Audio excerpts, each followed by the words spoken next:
You remember Blockbuster, right? For so many of us, that blue and yellow ticket was basically the official start of the weekend. I mean, this was a global empire with 9,000 stores. They seemed absolutely invincible. And then, poof, they were just gone. So let's get into it, because the story of how this giant fell isn't just a trip down memory lane. It's one of the most important business lessons of our time. And this one chart, wow, this really tells the whole story. Back in 1994, Blockbuster was on top of the world, valued at a massive $8.4 billion.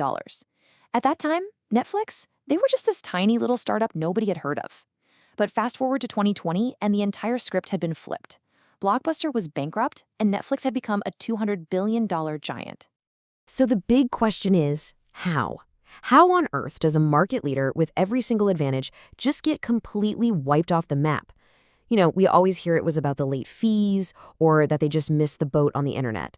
But the real story? Oh, it's so much more interesting than that. We're about to find out that Blockbuster didn't fail in spite of its success. It actually failed because of it. To really understand the collapse, we have to go back to when things were good, like really good.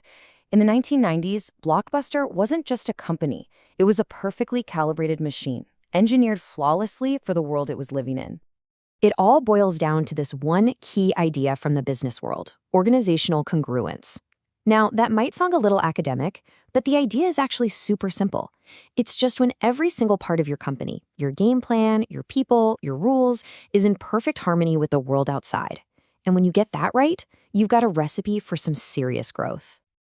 Yeah, for a business to really take off, its strategy, its internal setup, and the world around it all have to be perfectly lined up, all moving in the same direction. And for years, Blockbuster was the poster child for this perfect harmony. So let's break down that perfect fit. The environment back then was super stable and predictable. Everybody rented physical tapes and DVDs.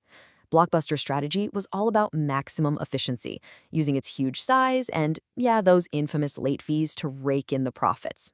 And its structure, it was very centralized, very bureaucratic, which made sure every single one of its 9,000 stores ran in exactly the same super efficient way. And you know what? In that world, that rigidness wasn't a problem. It was its superpower. But what happens when that stable, predictable world, the very thing your whole success is built on, starts to shake? Well, a digital tsunami was building on the horizon, and the ground under Blockbuster's feet was about to give way. With high-speed internet becoming common and new ideas like Netflix's DVDs by mail popping up, what customers wanted changed completely. All of a sudden, the game wasn't about driving to a store anymore. It was about getting what you wanted instantly, something personalized, right there, on demand. And this right here, this is the moment. The year is 2000. Netflix, still a pretty small company, offers to sell itself to Blockbuster for just $50 million. And Blockbuster, they basically laughed them out of the room. That one decision, that was the point of no return. So why? Why didn't they buy Netflix? I mean, why didn't they just adapt?